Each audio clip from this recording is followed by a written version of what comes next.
Hello and welcome back to Planet Nibiru. Today we will be discussing the very somber topic of the Fukushima nuclear disaster. We will discuss the events that led up to the disaster at Fukushima, the disaster itself, and the nightmare that has ensued ever since. We will also touch on why the media has been all but silent on this subject when millions are affected by it, and what can be done to mitigate the effects. So first, we will discuss the day of the disaster for a moment, and then a curious anomaly that happened a few days before the disaster that leads me to believe that there is something more to this story than we are being told. The disaster happened on March 11th, 2011. It was caused by a massive earthquake, which then caused a massive tsunami, which caused the disaster at the Fukushima Daichi nuclear power plant. This unfortunate sequence of events caused the worst nuclear power plant accident in history. This accident has allowed radioactive materials that will remain radioactive for up to 220,000 years to sink into the water table and pollute the Pacific Ocean. Now, we'll quickly talk about that curious anomaly that we mentioned a moment ago. 4 days before the accident, on March 7th of 2011, TEPCO, which is the Tokyo Electric and Power Company, submitted a report to Japan's Nuclear Safety Agency, which predicted the possibility of a tsunami at the Fukushima Daiichi plant that could reach up to 10 meters high in the event of a large earthquake. This report had been produced several years before and had been sitting on someone's desk since 2008. Later on, TEPCO would go on to say that they had delayed submitting the report because they did not feel like action was needed immediately. Now, I don't know about you, but this kind of raises a massive red flag in my mind. What are the odds that just happen to say that, hey, today's the day that we're going to submit that old report that's been sitting on Joe's desk for 3 years, and 4 days later, just so happens that it's the biggest nuclear catastrophe of all time? Do you really think that they had no idea that there would be a problem in the next few days? Do you think that they didn't know that earthquake would happen on the 11th? Do you think it was a random coincidence that it was submitted 4 days before the very same scenario unfolded that was in the report? If you do, I have this bridge I'm trying to sell really, really cheap. Anyway, coincidence or not, they submitted the report 4 days later. A massive 9.0 earthquake hit off the coast of Honshu Island at 2:46 local time.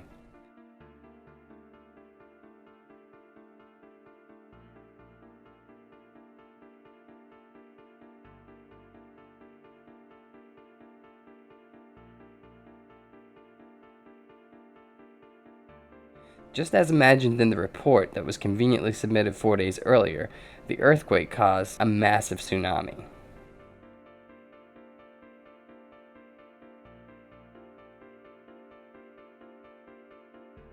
So let's take a look at the events of that day and the days following the disaster.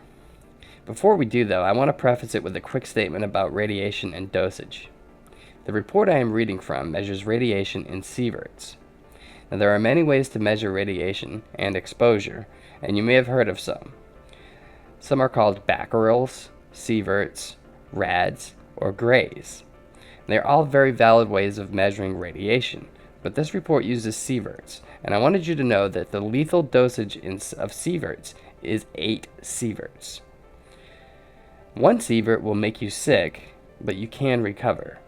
If you absorb 8 sieverts in a short period of time, you will die. Period. There is nothing that can be done to stop that.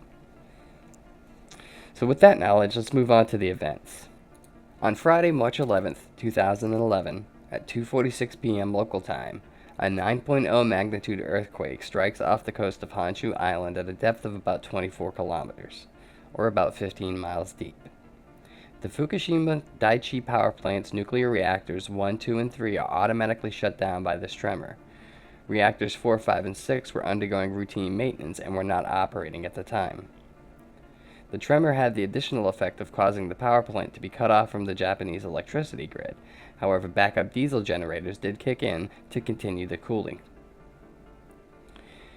At 2:52, the reactor 1's emergency cooling system, which is capable of running without external power, turns on automatically. At 3:27 local time, the first tsunami strikes the plant. At 3:30, the emergency condenser designed to cool the steam inside the pressure vessel of the number 1 reactor fails. At 3:46, a 14-meter or 46-foot tsunami unleashed by the earthquake overtops the seawall designed to protect the plant from a tsunami, and it inundates the Fukushima facility, thereby disabling the backup generators, and all but one of which were housed underground, and washing away their fuel tanks.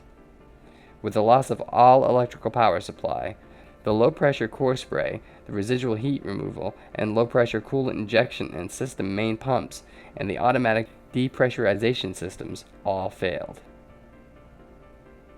Only the steam-powered pump systems on Reactor 1, the pressure coolant injection and reactor core isolation cooling system in Reactors 2 and 3 remained available. A subsequent investigation would later reveal that the isolation condenser units had not been tested or operated in over 40 years. As a result of the explosions and the subsequent meltdowns in 3 reactors, this nuclear accident has dumped 300 tons of radioactive material into the Pacific Ocean each day since, and will continue to do so for the foreseeable future. Since the radiation began leaking into the Pacific Ocean, there has been a massive die-off of many of the species in the Pacific Rim. It is particularly noticeable on the west coast of North America, where the animals have been dying in beachings and have washed ashore with the signs of radiation poisoning.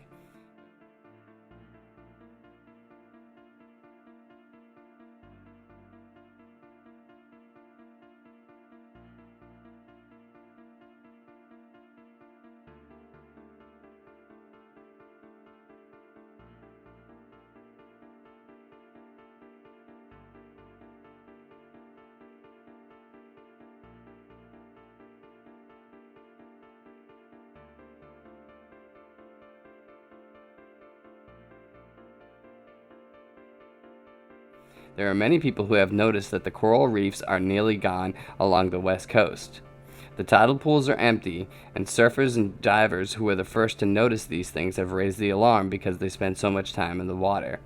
Divers in particular because they spend most of their time beneath the surface of the waves and often scouring the ocean floor. YouTuber and activist Kevin Blanch has been studying the west coast die-off and especially the tidal pools from Southern California and San Diego, all the way up past Los Angeles. What he has found is devastation. The tidal pools are almost totally empty. Other than the random starfish, he cannot find any of the mussels, clams, crabs, seaweed, and kelp. He has walked from San Diego all the way to Malibu, and he has found complete and utter devastation. He has documented these findings on his YouTube channel, Kevin Blanch. If you want to see detailed information on his research and what he has found, go and visit Kevin Blanch on YouTube.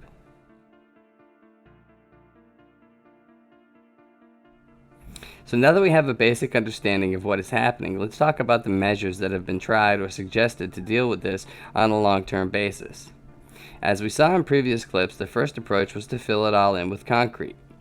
This would have taken care of the leaks from the top, but the worst leaks at the bottom, where it is leaking into the Pacific Ocean, would not be affected. To that end, they decided to build an ice wall all the way around the reactors. This wall was built in 2015, but they was not able to stop the hidden cracks that were allowing the flow to reach the ocean. In addition, in late 2015, there was a typhoon that damaged the ice wall. Due to the damage from the typhoon, the ice wall is now leaking an estimated 400 tons of water being released into the Pacific each day. This water is contaminated with radioisotopes and radioactive materials. This signals that the Pacific will continue to die off even faster now, and there is no foreseeable way to stop any of this in the future. We are basically out of options, and we are allowing 400 tons of contaminated water to enter the Pacific Ocean each day unchecked. In conclusion, we must ask ourselves once again, why are there no politicians talking about this? Why are we letting the contaminated ocean water to flow directly into our ocean and over to our coast and destroy our fisheries, beaches, reefs, and more? Why are we letting rainstorms that pick up this contaminated water over the Pacific Ocean and dump it on the west coast go unchecked? Why are people not sounding the alarm from every rooftop? The answer is simple. Most people are sheep and they are asleep. They believe that since it is not on the news, it is not a big deal. They believe that if it's out of sight, it's out of mind. Meanwhile, people are dying from aggressive cancers. People are measuring highly unsafe amounts of radiation on the West Coast and even further east. We see it in our milk across the country and other foods. We see it on our beaches, and people still swim in the same water that has poisoned almost all of the marine life in the whole Pacific. Until we can get people to wake up to the facts of what is going on, we will never be able to get to the truth. Thank you for watching, and we will be back soon with another insightful video. We appreciate all of your comments and all of your likes and subscriptions. Thanks again, and we'll talk to you soon.